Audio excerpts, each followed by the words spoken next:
بسم اللہ الرحمن الرحیم۔ السلام علیکم ورحمۃ اللہ وبرکاتہ۔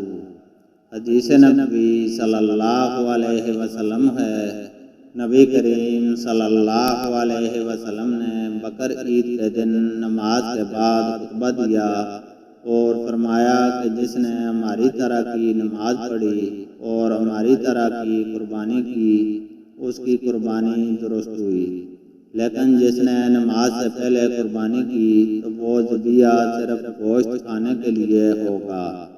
اس پر ابو بردہ بن نیار نے عرض کیا کہ یا رسول اللہ صلی اللہ علیہ وسلم، قسم اللہ کی میں نے تو نماز کے لیے آنے سے پہلے قربانی کر لی۔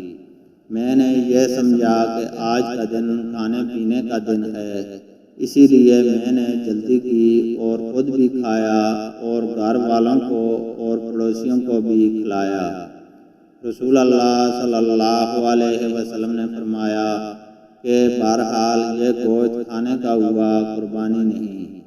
انہوں نے عرض کیا کہ میرے پاس ایک بکری کا سال بھر کا بچہ ہے، وہ 2 بکریوں کے گوشت سے زیادہ بہتر ہے، کیا میری طرف سے اس کی قربانی درست ہوگی؟